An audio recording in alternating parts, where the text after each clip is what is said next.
Bismillahirrahmanirrahim. Assalamualaikum warahmatullahi wabarakatuh.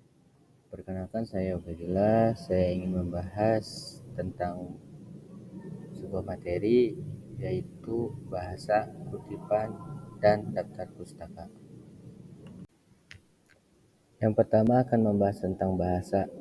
Dalam kajian linguistik umum bahasa, baik sebagai language, lazim didefinisikan sebagai sistem lambang bunyi yang bersifat arbitrer yang digunakan manusia sebagai alat komunikasi atau alat interaksi sosial. Dalam Kamus Bahasa Besar Indonesia, bahasa diartikan dalam 3 batasan. Yang pertama, sistem lambang bunyi yang diartikan atau yang dihasilkan alat-alat ucap yang bersifat sewenang-wenang, arbitrer, dari konvensional yang dipakai sebagai alat komunikasi untuk melahirkan suatu perasaan dan pikiran.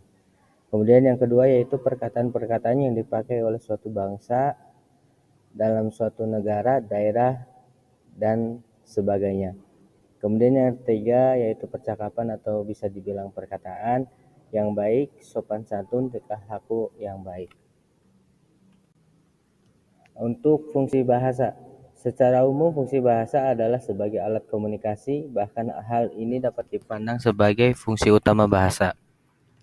Kata komunikasi berasal dari kata Latin communication dan bersumber dari kata komunis yang berarti sama. Maksudnya adalah sama makna antara dua orang terlihat dalam komunikasi. Misalnya dalam bentuk percakapan, maka komunikasi akan berlangsung jika ada kesamaan makna mengenai apa yang dipercakapkan. Kesamaan bahasa yang dipergunakan dalam percakapan itu belum tentu menimbulkan persamaan makna. Dengan kata lain, mengerti bahasanya belum tentu mengerti makna yang dibawa oleh bahasa itu sendiri.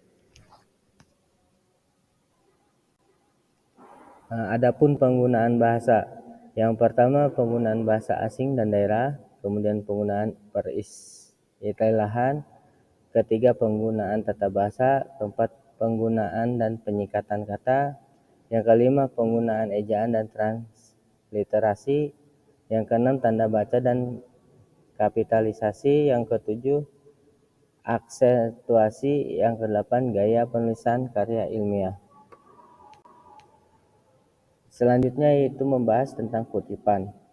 Menurut Bernardus, kutipan adalah gagasan, ide, pendapat yang diambil dari berbagai sumber.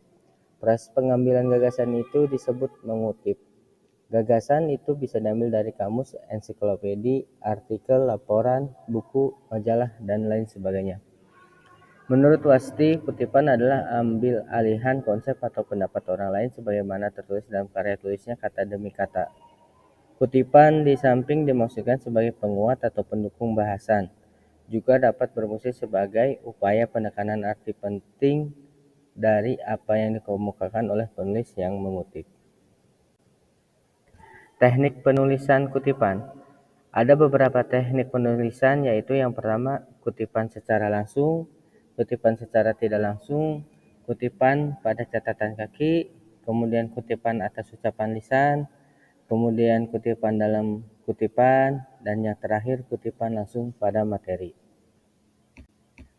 Fungsi kutipan yang pertama yaitu menunjang atau mendukung pendapat tersebut sebagai landasan teori, penguat pendapat penulis, penjelasan suatu uraian, bahkan bahan bukti untuk menunjang pendapat itu, menunjukkan kecermatan yang lebih akurat, memudahkan penilaian penggunaan sumber dana, mencegah pengulangan penulisan data pustaka, meningkatkan estetika penulisan, kemudian memudahkan peninjauan kembali penggunaan referensi, dan memudahkan penyuntingan naskah yang terkait dengan data pustaka.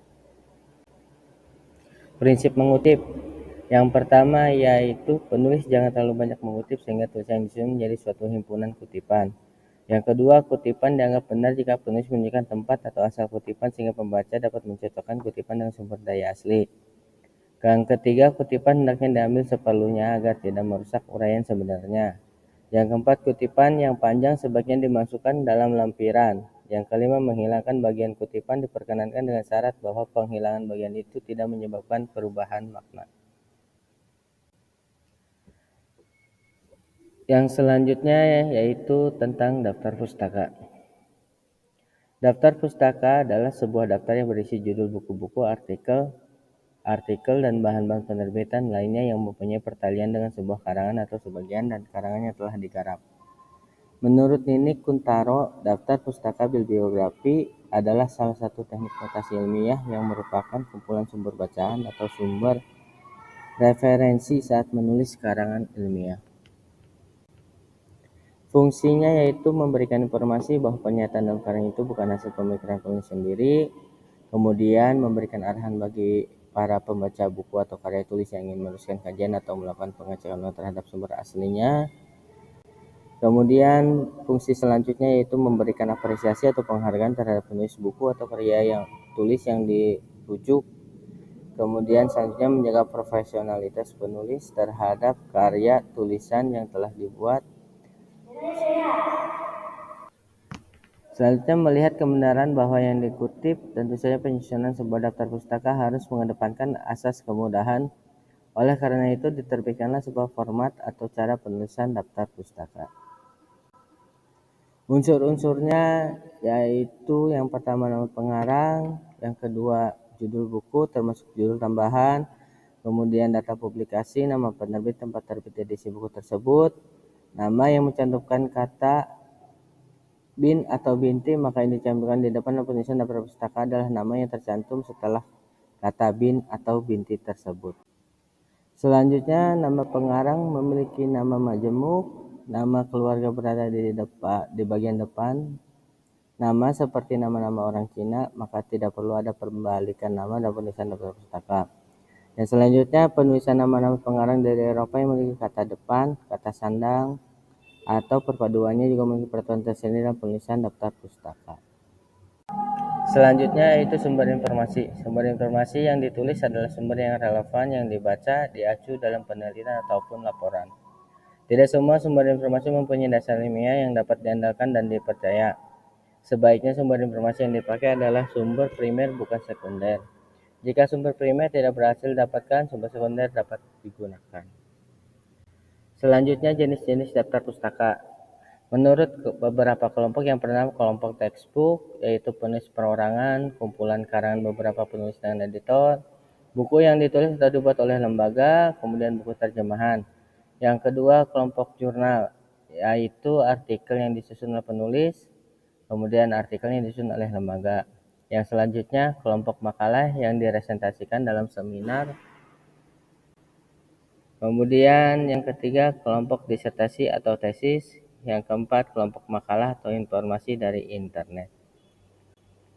Mungkin itu saja materi yang bisa saya sampaikan.